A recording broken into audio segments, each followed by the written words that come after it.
Hello. So, welcome to part three of this introduction to the Aeneid.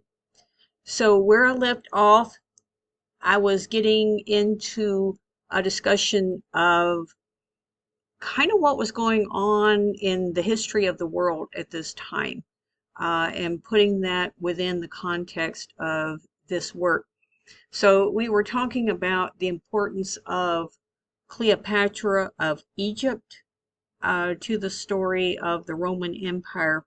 And that's going to bring us to the very powerful queen who is depicted in this story. She becomes the love interest for Aeneas, and that is Queen Dido of Carthage.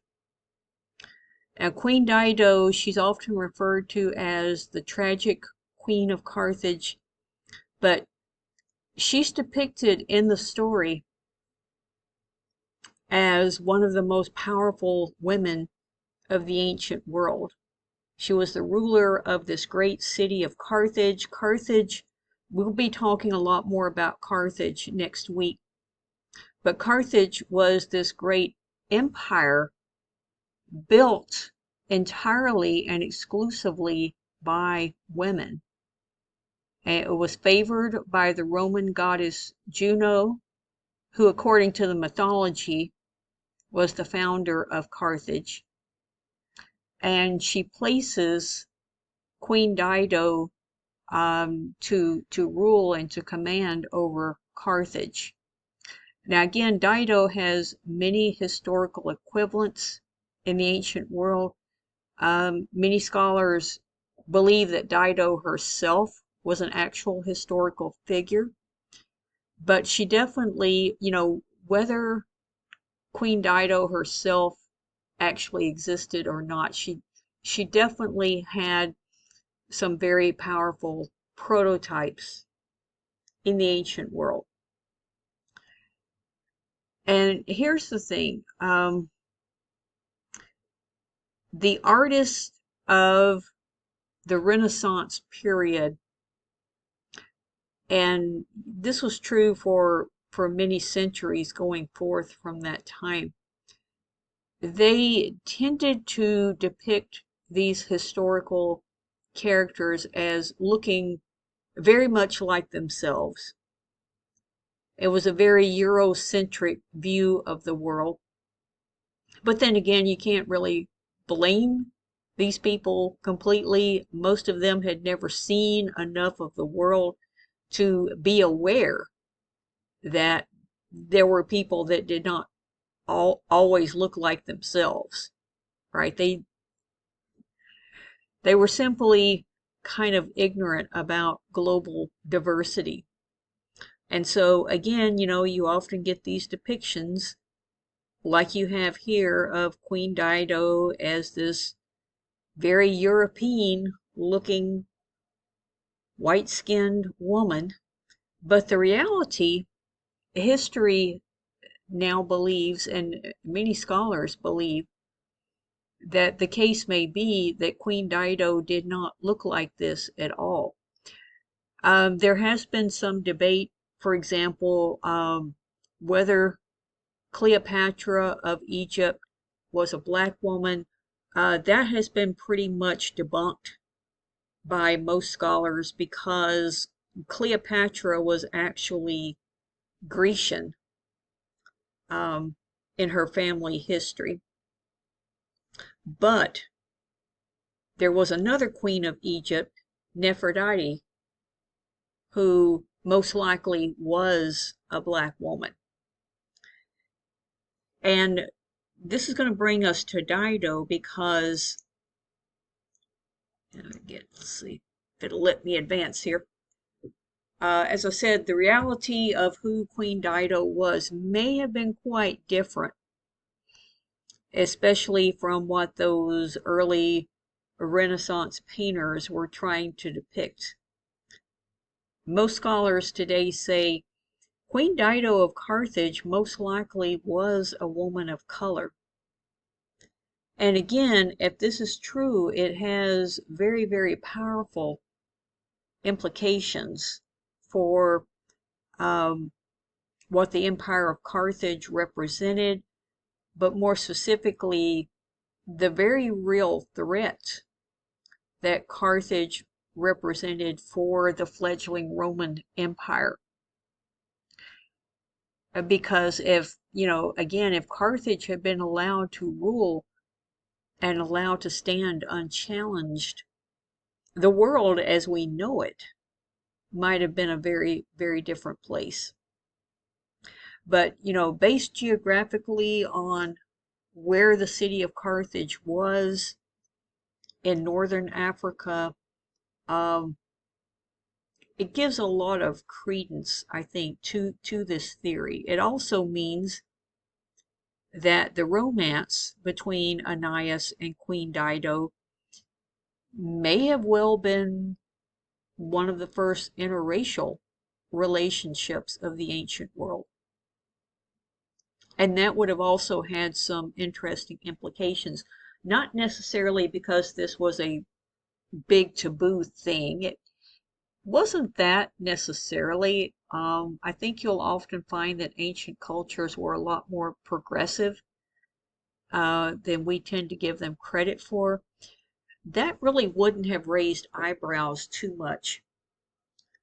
But what would have raised eyebrows is the idea of this city, this great empire, built entirely on female power, and how that comes to be a direct threat to everything that the Roman Empire is going to symbolize.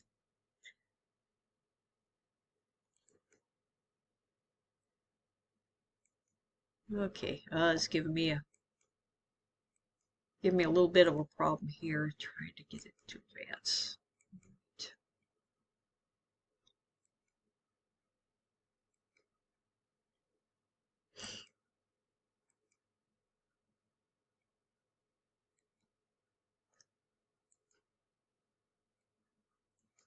There we go. And I'm not going to edit that out because I just don't have that much patience with recording videos. I'm not going to edit over and over and over trying to get it perfect. If I make a mistake, just like if I make a mistake in the classroom, we're just going to bear with it and keep rolling. So, we're talking about the city of Carthage where Dido rules. So she is favored by Juno, a goddess of protection.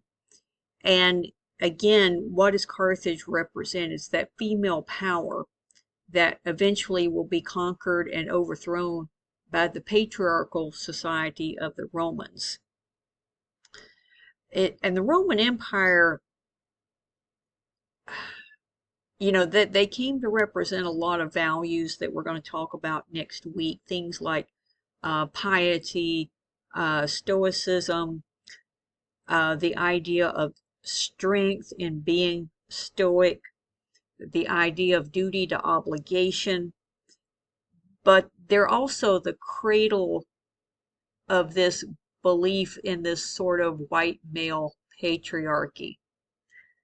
Even though Roman citizens by default were not exactly white, not in the way that we think of Europeans, but still, that's where a lot of that stems from. And so we have to think about what this story represents in terms of the matriarchal black female power that's represented by Carthage and by Queen Dido versus this patriarchal white male power that's represented by the Roman Empire. And by default, Aeneas, even though Aeneas is, I don't want you to get the wrong idea about Aeneas as we move forth with this story. He's basically a good, decent guy. He's not some rampaging racist. He's not about, oh, the white male. He's not about that. In fact, he loves Queen Dido.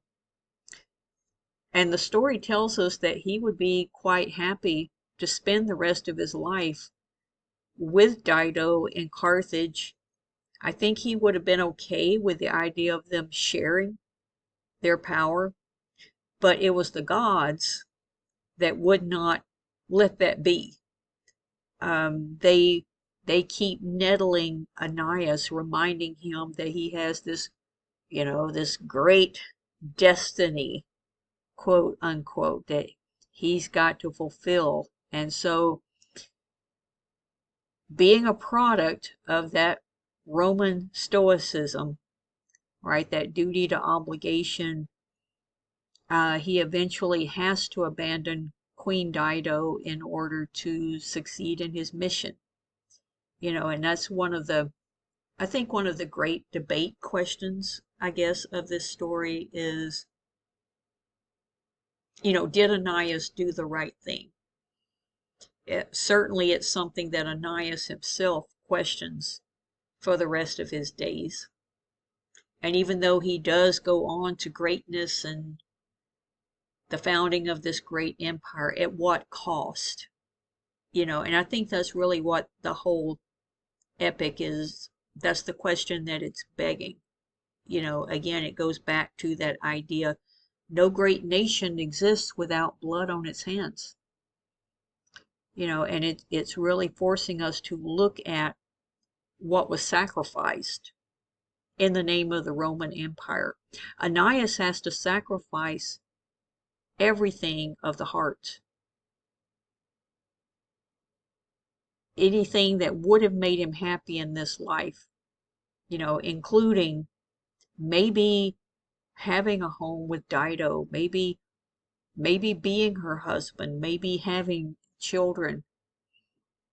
He has to sacrifice all of that for the good of the Roman Empire so that the Roman Empire can be. So it is a very heart-wrenching, I think, story in that it does explore those tough questions about what duty to obligation really means and what's often sacrificed in the name of duty.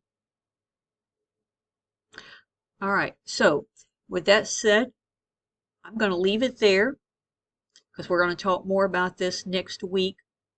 Your job for this week in this module is I just want you to reflect on the information that I've given you in this lecture and tell me some things that you might have, maybe some things that you weren't aware of, or something that surprised you, or just something that you learned from listening to this presentation. I'll be interested to read your thoughts on that. All right, so I'm going to leave it there. And again, I'll look forward to your discussions. And I will see you all next week. Bye-bye.